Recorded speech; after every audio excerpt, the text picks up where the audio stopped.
Welcome to QuickSpeak, the English podcast that helps you improve your English naturally and effectively. Today, we're going to talk about a feeling that we all experience sometimes: regret. Mm. It can be a powerful emotion, and understanding it better can really help you make good choices in the future. Regret is a fascinating emotion because it's so closely tied to our thoughts about the past. It's that sense of wishing you had done something differently or that you'd made a different choice. It's like that sinking feeling you get when you realize you made a mistake. Yeah. You think, if only I had. Exactly. It's all about those what ifs and the paths we didn't take.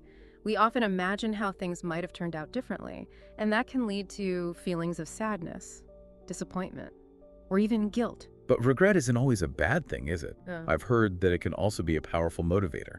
That's a great point. Regret can definitely be a catalyst for positive change.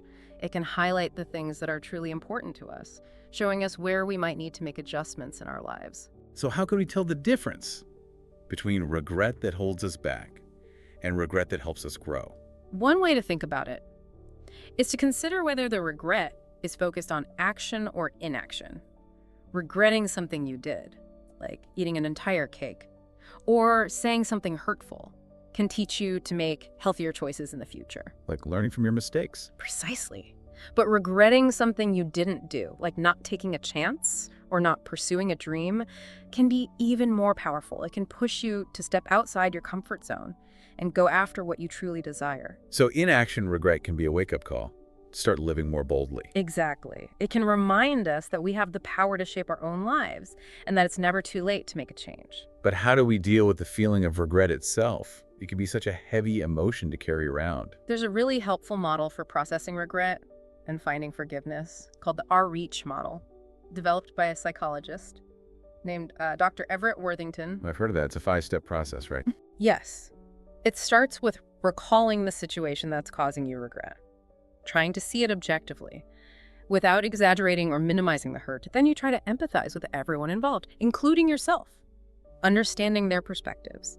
The third step is remembering times when you've been forgiven by others and offering yourself that same grace. So it's about shifting our perspective and seeing forgiveness as a gift we can give ourselves. Exactly. The fourth step is to commit to forgiving yourself or the other person. And finally, you hold on to that forgiveness, even when those negative feelings try to resurface. It sounds like a powerful process for letting go of the past and finding peace. It can be very effective, of course. Working through regret also involves understanding its impact on our mental well-being. Dwelling in regret can be detrimental to our mental health. That makes sense. It can't be good to constantly replay those negative thoughts. You're right. When regret turns into rumination, that constant replaying of negative thoughts, it can trap us in a cycle of negativity. It can impact our self-esteem, lead to anxiety, and even contribute to depression. So it's crucial to find healthy ways to process regret and move forward. Absolutely. And it's important to remember that everyone experiences regret at some point in their lives. It's a universal human emotion, in fact. There are certain regrets that people commonly share, regardless of their background or culture. Like what kinds of regrets? Well, one of the most common regrets is not pursuing one's dreams. People often wish they had taken more risks and chased after what truly mattered to them. That's definitely relatable. It's easy to get caught up in the day-to-day and lose sight of our passions. Another common regret is prioritizing work over relationships. People often find themselves wishing they had spent more time with loved ones instead of constantly striving for career advancement. It's all about finding that balance Yeah. between our professional and personal lives. Exactly. And then there are regrets related to health. Many people wish they had taken better care of themselves, whether it's exercising more, eating healthier, or breaking harmful habits like smoking. Those are important reminders to prioritize our well-being. And speaking of priorities, financial regrets are also very common. Not saving enough for retirement, accumulating debt, making impulsive purchases. These choices can have lasting consequences. It sounds like many of these regrets stem from not focusing on the things that truly matter in life. That's a very astute observation. We've talked about the nature of regret, its potential impact on our mental health, and some of the most common regrets people experience. But what can we actually do to move forward from regret? How do we let go of those past mistakes and create a more fulfilling future? That's a great question, and it's something we'll delve into more deeply after a quick break. We'll explore some practical strategies for transforming regret into a catalyst for positive change. So we've talked about how regret can feel really heavy, but it sounds like it doesn't have to stay that way. It can actually help us make positive changes. Absolutely. Think of regret like a signal. It's telling you that something wasn't quite right and that you value something differently now. So instead of getting stuck in those feelings of what if, Yeah, we can use that energy to make better choices going forward. precisely. It starts with acknowledging those feelings, but not beating yourself up about them. Everyone makes mistakes. It's part of being human. It sounds like self-compassion is key.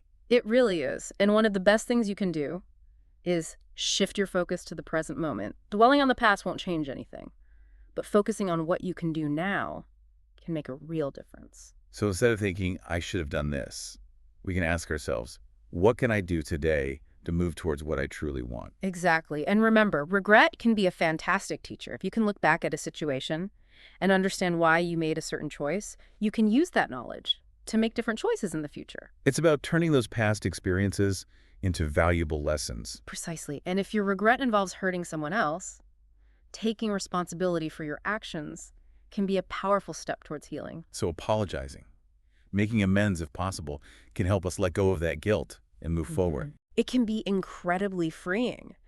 And setting new goals can also be a great way to channel that energy from regret into something positive. It's like taking that feeling of, I wish I had done this, Yeah, and turning it into, I'm going to do this now. exactly. And don't underestimate the power of support. Talking to a trusted friend, Good. family member, or even a therapist can help you process those feelings of regret in a healthy way. Sometimes just voicing those feelings out loud Yeah. can make a big difference. It really can. Now, we've talked about common regrets, but I think it's helpful to look at specific examples to see how these principles can be applied in real life. That sounds helpful. Are What what- kind of examples come to mind? Well, let's say someone regrets not pursuing their passion for art earlier in life. Instead of dwelling on lost time, they can take steps to incorporate art into their life now, whether it's taking classes, joining a community art group, or simply dedicating time each day to creative expression. It's about finding ways to honor those passions, even if it looks different than we imagined. Exactly. Or perhaps someone regrets not prioritizing their health. They can use that regret as motivation to start exercising regularly, eating healthier foods, and making choices that support their well-being. So it's about turning that regret into a springboard for positive action. Precisely. And if someone regrets not spending enough time with loved ones, they can make a conscious effort to nurture those relationships, to schedule quality time, and to express their love and appreciation more openly. It's a reminder to cherish those connections, Yeah. make them a priority. Absolutely. And even financial regrets can be turned into opportunities for growth. If someone regrets not saving enough for retirement, they can start making a budget, cutting back on unnecessary expenses, and developing a plan to secure their financial future. It's about taking control of our finances and making choices that align with our long-term goals. Exactly. And what's interesting is that research has shown that inaction regret, the regret of not doing something, tends to be more powerful and long-lasting than action regret. That makes sense. It's like those missed opportunities can really haunt us. They can. And as we get older, those regrets about things we didn't do often become even more prominent. It's almost like a reminder to make the most of our time and not let those opportunities slip away. Precisely. So if there's something you've been wanting to do, a dream you've been putting off, or a chance you've been hesitant to take, now is the time to act. Don't let regret hold you back. It sounds like regret can be a really powerful motivator if we let it. But it's also important to remember that we don't have to be defined by our past mistakes. That's a crucial point. Regret doesn't have to hold us back, in fact. It can be a catalyst for incredible growth and transformation. So how do we make that shift? How do we move from feeling stuck in regret to feeling empowered to create a better future? It starts with acceptance. Accepting that you made a choice based on the information you had at the time, and that you're a different person now with different perspectives. So instead of judging ourselves for those past choices, we can acknowledge that we were doing the best we could with what we knew. Exactly. And then we can ask ourselves, what have I learned from this experience? How can I use this knowledge to make more aligned choices moving forward? It's about reframing those regrets as valuable lessons. Precisely. And remember that forgiveness is a powerful tool, both for forgiving yourself and for forgiving others. Holding on to resentment or guilt only keeps us tethered to the past. So letting go of those negative emotions can free us to move forward with more lightness and clarity. Absolutely. And setting new goals can be incredibly empowering. It gives us something positive to focus on and helps us create a sense of purpose and direction. It's like taking all that energy from regret Yeah. and channeling it into something constructive. Exactly. And one of the most important things you can do is to practice self-compassion. Treat yourself with the same kindness and understanding that you would offer a close friend. It's easy to be hard on ourselves, but we deserve our own compassion Yeah. just as much as anyone else. Absolutely. And remember that you don't have to go through this alone. Talking to someone you trust, whether it's a friend, family member, or therapist, can provide invaluable support and perspective. Sometimes just having someone to listen Hmm. and validate our feelings can make a world of difference. It really can. And as we wrap up this conversation about regret, I want to leave you with one final thought. It's okay to feel regret. It's a natural human emotion. But don't let it define you.